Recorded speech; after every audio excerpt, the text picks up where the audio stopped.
Welcome to the show. Great to have you with us. Today we focus on matters health and development on the African continent. We're glad to have with us Chairman of the Exclesior Group and also CEO of the Wellness Center, Dr. Felix Olale. He shares his insights into Africa. Also, you get to have your say on the issues. Plus, we have Africa's top 10. You're watching the Africa Leadership Dialogues. I am Julie Gichuru.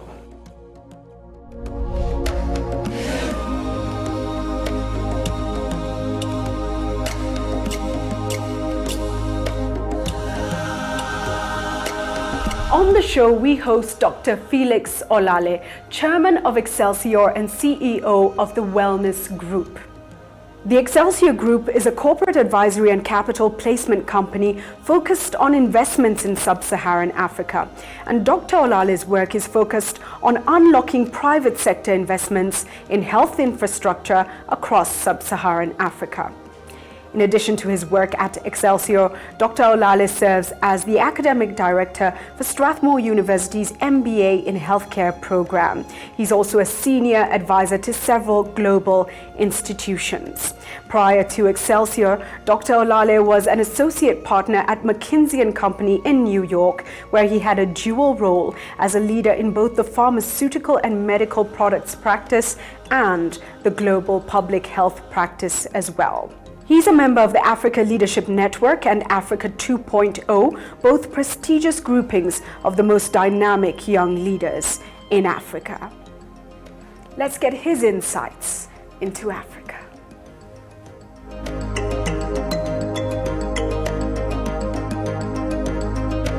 Thank you so much, Felix, for finding time to be with the Africa Leadership Dialogues. Oh, thank you for having me. You've got an impressive profile. You've worked on the continent and also for the continent outside of Africa.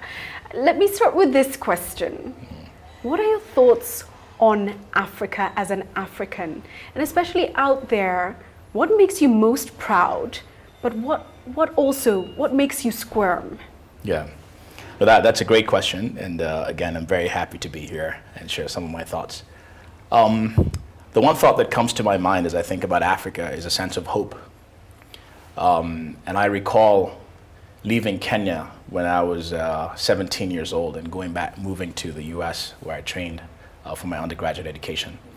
And I remember at the time feeling a sense of shame, right? I never wanted to be known as an African.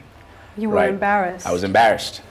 And then I flash forward to about 2010 when I had an invitation to go speak to several of the directors of Goldman Sachs. It's one of the big investment banks globally, in fact. And at that time, all they wanted to know was they wanted an African to come and tell them about the story of Africa. They'd heard about the growth, and they wanted an African. They didn't want anyone else but an African to come there and actually talk about the story. And that was at the point where really this sense of embarrassment and shame turned into a sense of hope and pride. And I think the critical thing is this is where we are today as a continent.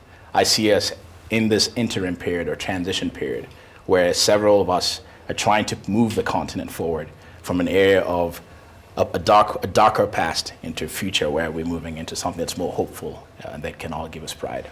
Now, your area of, it's so fascinating that you say in that moment when they wanted to hear from the African, when you had a chance to have your voice heard, and I guess on behalf of the continent, then you became hopeful. That's really interesting, and I think we'll reconnect with that later. Yeah. But first, your area primarily is health.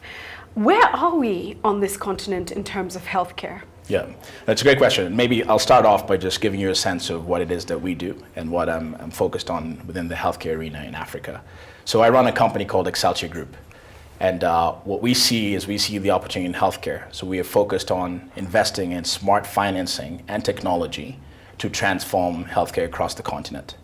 In fact, we put our money where our mouth is, and we just very much, in fact, last year launched a company called Wellness, which is targeting investing in medical diagnostics and pushing these out into communities that are rural, the smaller towns, so that we're going from where you have a large amount of services in very urban centers and moving those into much more localized, rural, patient-centric communities. Where I think Africa is on healthcare, coming back to your question, is the reality is Africa is not a healthy continent. And maybe I'll start off with what the good news is, and then I'll talk a little bit about where the bad news is. The good news is today we have stabilized the HIV pandemic. There's still some work to be done, but by and large, we're headed in the right direction. If you look at all the metrics in terms of consumer growth, if you look at a young, enterprising class of Africans who are driving and catalyzing growth, if you look at the end of most of the major conflicts, now there's some hotspots, but those are over. If you look at the influx of foreign direct investment, all those indicators are pointing towards good news. But when you look at healthcare specifically, the bad news is the following. Today, if you're an African, you will live to be about 54 years old. That's 15 years less than the world average. If you're a woman or a child, you have twice as much of a chance of dying if you're a woman at childbirth or a child under the age of 5. Now, that's unacceptable. If we look at our infrastructure, it is dilapidated, it's woefully underfinanced. And when we look at our doctors and health workers, we have about 1 doctor for every 1,000 Africans. Whereas if compared to India, for example, that number is about 5. If I compare to Europe, you have about 11. So there's a ton of work to be done. Now, the good news is, I think this is an uphill task, but it is achievable. And maybe later on we can talk a bit about countries that are actually working towards these very challenges and actually solving the problems. Absolutely. The countries that we can benchmark ourselves Absolutely. against and kind of... Let's look at private sector's role. Your investments so far, are they paying off? And I ask this particularly because we blame government, and rightly so, for a lot of the gaps we have in our healthcare systems. Okay. But what's the role of the private sector? Where are the private sector players? Yeah. Well, the good news, Julie, is the private sector is here and it's growing. If I look at, in fact, across the continent, roughly about half of healthcare infrastructure and investments come from the private sector. Now, the interesting thing is that the private sector can be defined in 2 ways. So one is institutional investors, which is probably what you're alluding to. But for the most part, the private investors, so to speak, are actually individuals. So we see that, in fact, about 65% of money being paid into the healthcare sector comes from people's pockets. Now, that is unsustainable, right? You cannot sustain that. What I think the answer is the following, and we at Exclesior actually believe that very much. You cannot ignore the 3 parts or 3 actors within a health system, frankly, within any public system or any institution, if you will. The public sector has a role to play. I think the social sector, NGOs, donors have a role to play. And I think the private sector has a role to play. And in fact, if we can define these roles in very specific and coordinated manners, you will see an ecosystem that then thrives and actually develops the healthcare sector. So I think, just to summarize, public sector, I think their role is basically basic sanitation, water, immunization, all the primary care and public health stuff. That's where the government should focus on. Private sector should focus on providing services in a way that is accessible, affordable, and the highest quality, and perhaps to sometimes a different segment. Social sector, in my view, should fill in the gaps, right? So we had an HIV pandemic, we have a malaria pandemic, we have a TB. Come in, help us fill in those gaps. But let's do all these 3, have all these 3 actors work in a coordinated fashion. And if we do that, I think we have a chance to have an ecosystem that then thrives and develops healthcare on the continent. That when you explain it that way, it starts to become clear who has what responsibility. That's fascinating, and thank you for that. Now, the AU believes in, they're pushing the vision for Africa, trying to get engagement at all levels on the continent. 2063, Agenda 20, a transformed Africa. In terms of healthcare, what are the critical things we need to do to get there? Yeah. No, that's a great question, and that's the kind of question that would probably take a week to answer, but let me try and summarize it. So I think first, look, we have to applaud the AU for taking a stand and coming up with a vision that over a period of 50 years can move us from where we are today into something that we all aspire to be. And I think if we all work together, we will get there. When it comes to healthcare, I would say there's 5 things that you should focus on, right? If I was given the mandate of dealing with this. I think number 1 is you have to get the basics right, and there's no compromise on this. And to me, this is the work of government. This is the work of making sure that there's clean water, there's basic sanitation, the infrastructure is there. And this is primary care infrastructure. These are preventive measures. Preventative measures, right. Immunization, vaccination. To me, that's the basics. And I think people should demand that from their governments. We have to invest in that, and there should be no compromise. I think the second thing is then, once you've done that, today we live in an exciting world of technology, right? And frankly, a lot of the innovations are happening within Africa. So we've gone from a place where innovations are being transported in, where now we have this concept of reverse innovation. So technology is a force multiplier in healthcare. We must use technology to our advantage. And there's several examples of that happening already on the continent. I think the third thing is to think about how do we employ smart health systems? And let me explain what that is. A smart health system is a health system that is focused on the patient and not necessarily the provider or the infrastructure. We have to change our mindset and actually look at the individual and see what it is they need. So if I'm a family that's living in Lagos, right, and accessing my healthcare, the disease profiles that I have there may be completely different from someone coming from Ilorin. If I'm in Nairobi versus Kibera or Mandera in northeastern Kenya, very different disease profile and very different services that we need to offer them.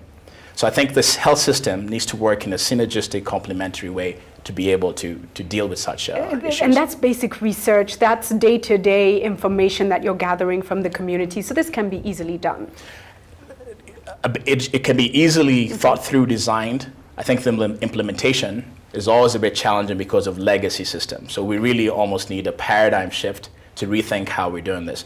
Now the reality is, and this is very good news, the consumer and packaged goods companies have figured this out, right? So if I go out to, as far back as even 50 years ago, I could go out and get a Coca-Cola anywhere in Africa, right? So they've figured out where the consumer is, and they've figured out how to offer that product. Healthcare is a consumer good, so our health systems need to turn themselves upside down and actually think of individuals as the primary consumer for healthcare and offer them what it is that they need, rather than setting up massive infrastructure that may not be directly targeting what the consumer actually needs or wants in that case, right? So that was number 3 in terms of what we need to do. I think the fourth thing is then, as typically happens with these things, is you got to look at the money, right? So I can set up everything, but if I don't have the right payer and payment systems, you cannot get anything done.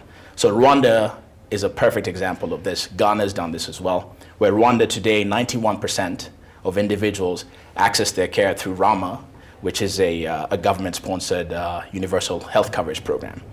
And their out-of-pocket payments are only 22%. So if you're a Rwandese, you have access to a basic package of care. Same thing with Ghana, where the numbers are more around 70%. So the issue of payments and how people pay for care is actually a really critical one, because otherwise that becomes catastrophic and impacts your economic ability and your productivity. Then the last one, which I think is probably the most important, is leadership, as most of these things always come down to, right? So the issue of having a well-coordinated and managed health system is paramount to all these things.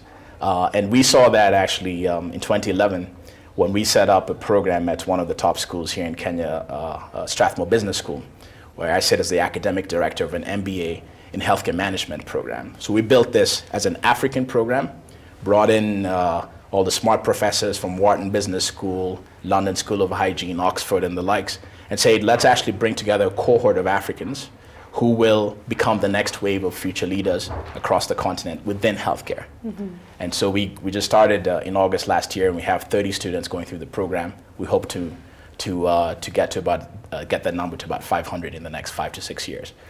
So those are the 5 things that I would focus on. And I think if you do those in a concerted, well thought out, integrated manner, you have a chance to actually be able to move the needle on healthcare. Stay with the Africa Leadership Dialogues.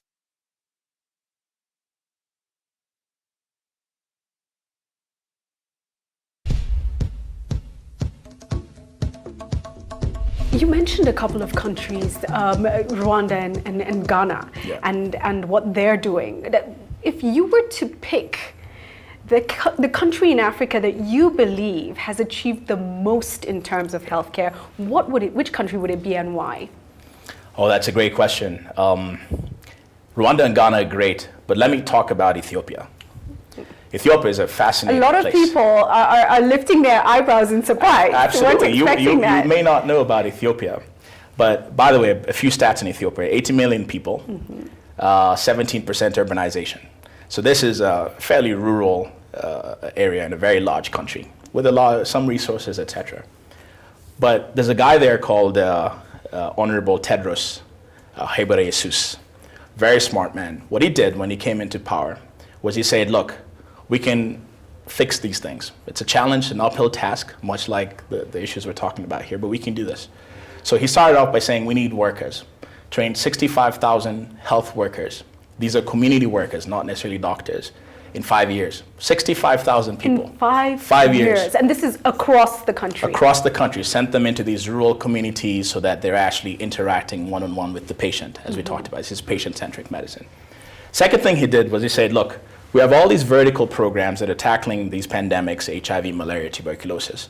But if I invest all this into medicines, and yet I don't have the administrative and management infrastructure to get the medications to the people, we're not going to be able to achieve our goals. So let us take some of that money, work very hard with the donors, and he took a few lumps for this, right? And let us make sure that some of that money is being spread out into the areas where we need to be able to shore up our health system and our infrastructure. Third thing he did was he said, look, we have to continuously engage the populations, right? So that we are feeding back in from the bottom up what the issues are. So the idea is that it's not a static, one shoe fits all, but you always have to continuously get data, learn, measure, and increase your performance. So what's the answer for Ethiopia today? So 20 years later from these things being implemented, you actually see that their mortality has dropped by 10 years, right? So this is real. I mean, 10 years mortality drop is significant. If you look at the infant mortality, split in half. So now their children actually have a chance, have hope to grow up and actually be productive citizens. So Ethiopia to me is a very good example of some country that came from really far, but that can actually perform and get us to where we need to go, and they head in the right direction. Of course, Rwanda and Ghana are the other examples that we mentioned earlier as well. So basically, where there's a will, you may be swimming against the tide, but it can be done, is the message. It can be done. It can be done. Look, we as Africans have come through, this previous 50 years have been challenging, let's be honest.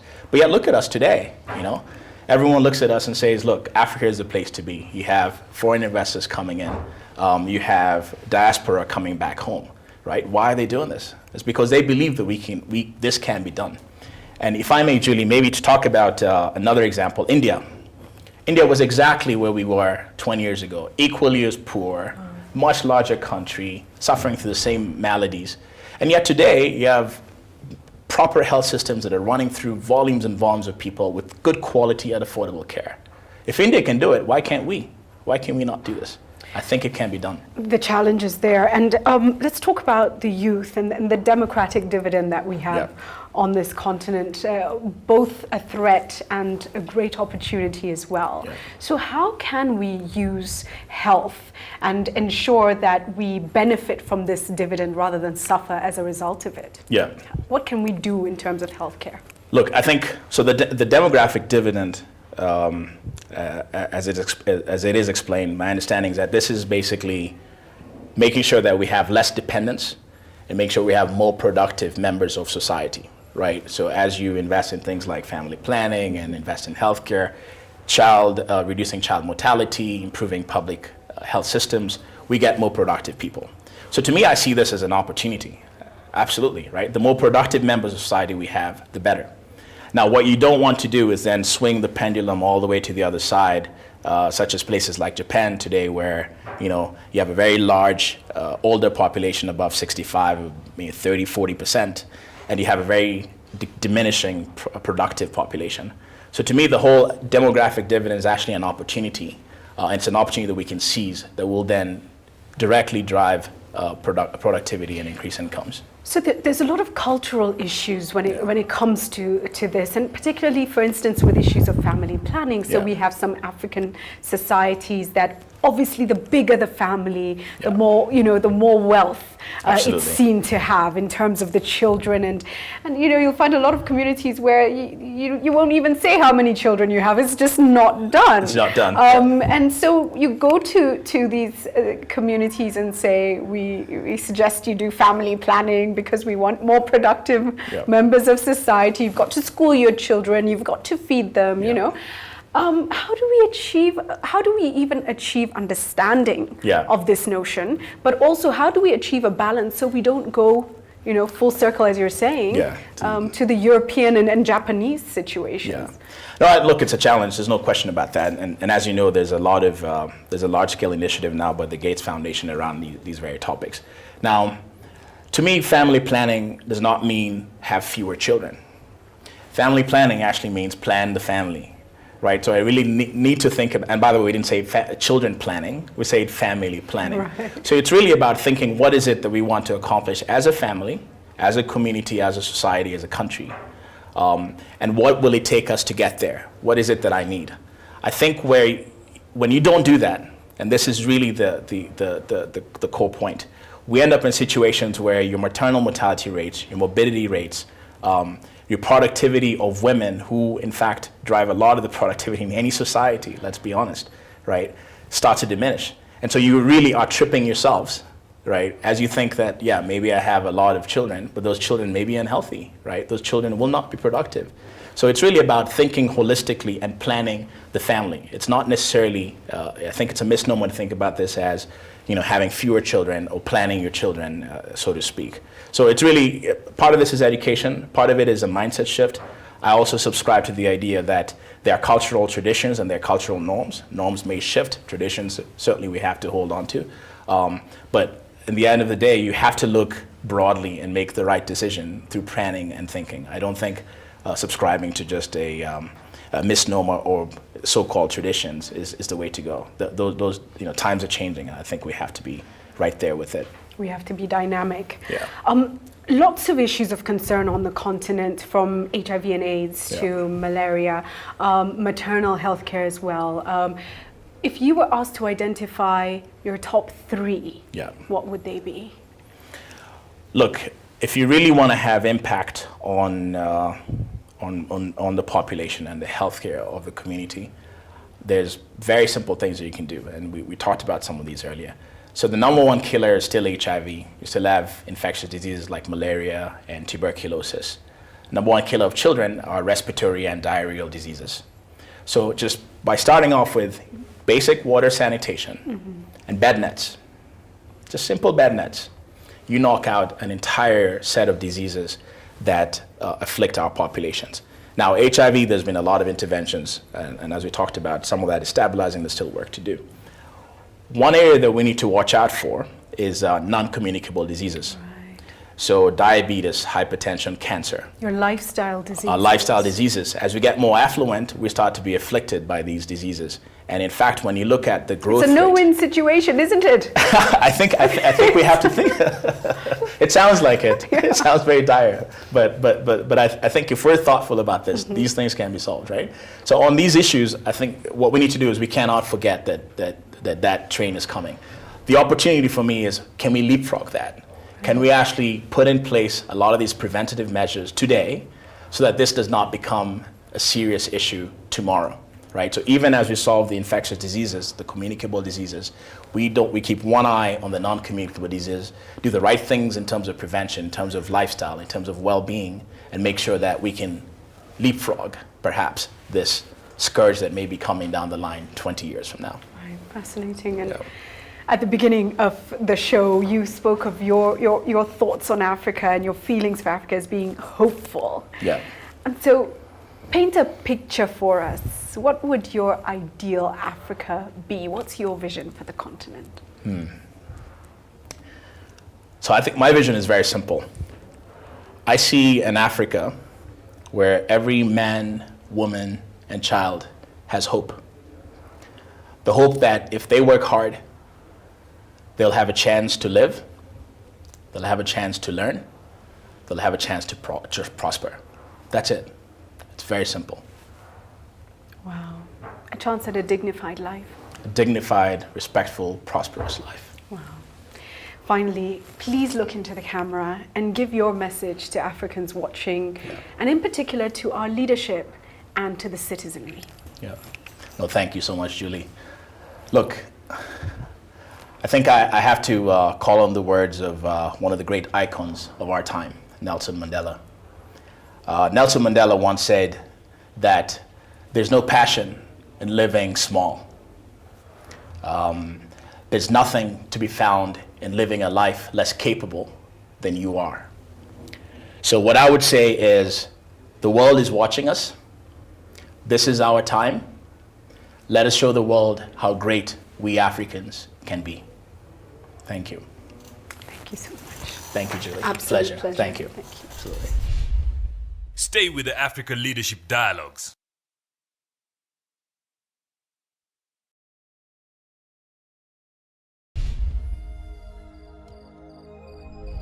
I'm Dr. Felix Olale. I'm the chairman Exclesior Group and CEO Wellness Group. You're watching Africa Leadership Dialogues. What a fascinating interview.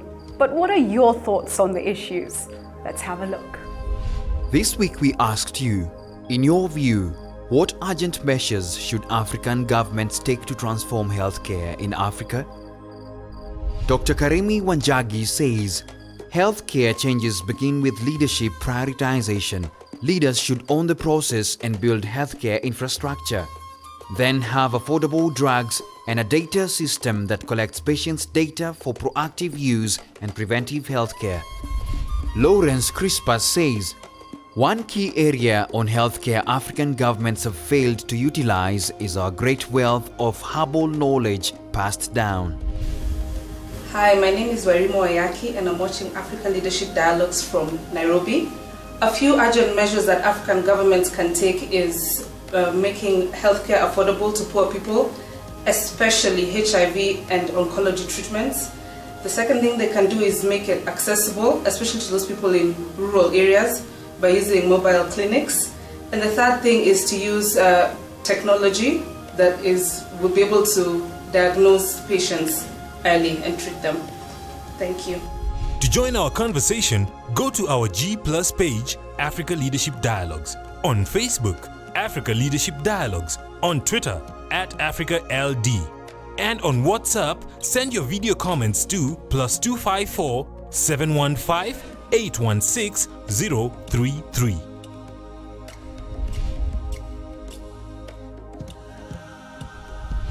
It's great to have you join the conversation. Let's keep it going on social media platforms. We appreciate your views on the issues. Right now, time for Africa's Top 10. On Africa's Top 10 this week, we focus on health issues to watch in 2014 according to Intra Health International. Starting us off at number 10 is the incorporation of mobile health and new technologies. It takes imagination, resourcefulness and problem-solving skills to create technologies that will really work in developing countries. Health workers at the front line are in prime position to inform those innovations and can expect more of them in 2014. Coming in at number 9 is the safety of health workers during conflicts. Assaults on health facilities, health workers and the patients they serve are all too common during armed conflicts and civil disturbances. Violence can make it impossible for health workers to deliver care and can devastate health systems. World Health Assembly passed a resolution in May 2012 requiring the World Health Organization to lead international data collection of attacks on health workers, facilities, transports and patients. At number 8 is the global burden of non-communicable diseases. As people around the world work to change their behaviors and lifestyles, health workers in many countries will find they need new training to help them not only educate clients about preventing diseases, but also to respond to chronic illnesses and provide long-term care, including end-of-life and palliative care. Positioned at number 7 is eradication of polio. Polio incidences have dropped more than 99% since 1988. polio is a crippling and potentially fatal infectious disease. It has no cure. That's why vaccinations and trained health workers to administer them are essential. Health workers will contend with the political barriers presented by groups who do not want to understand the vaccine and the dangers of those who distort public health campaigns and target health workers for violence. Slotted in at number 6 is eradication of HIV/AIDS. HIV is Africa's leading infectious killer. One of the greatest obstacles we face in fighting and treating HIV, according to the World Health Organization's Global Health Workforce Alliance, is the shortage of health workers. HIV/AIDS prevention, treatment and care depend on health workers who have the right skills and are in the right places. More existing health workers will be called on and trained to address these needs. At number 5 is reducing the cases of child mortality. According to UNICEF's 2012 Progress Report, Committing to Child Survival, a Promise Renewed, many countries have dramatically reduced their numbers of child deaths. In order to save more lives, the health sector needs better and more systematic data collection. Health workers will have to use more high-impact interventions to tackle the major causes of newborn and child mortality. Increasing the number of health workers takes the number 4 spot. There is a shortage of skilled, motivated health workers in Africa. Many countries are now implementing large-scale programs to train more community health workers and extend the reach of their services to underserved populations. Ethiopia and Rwanda are some of the countries that have made great progress in maternal and child survival. Coming in at number 3 is maximized attention towards the fight against malaria. In order to win the fight against malaria, health workers will have to focus on prevention, quick diagnosis, and prompt effective treatment. Health workers can use rapid diagnostic tests to quickly rule out other illnesses that may also cause malaria-like symptoms and to prevent overuse of anti-malarial medications. This is crucial for children under the age of 5. Family planning campaign awareness comes in at number 2.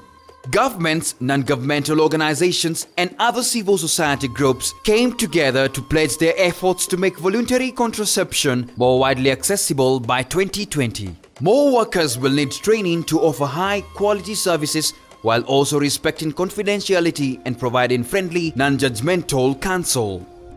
And at number 1 this week is the growing role of frontline health workers. Frontline health workers refers not only to midwives and community health workers, but also to pharmacists, nurses, and doctors who serve in local clinics as the first source of care for millions of people in remote areas. It is expected that continued political attention will be given to frontline health workers. And that's Africa's Top 10 this week. Already we've come to the close of the show, and this week we leave you with a Tanzanian proverb. And it goes, "A wise person will always find a way." Nothing more to say. Blessings to you and blessings to Africa.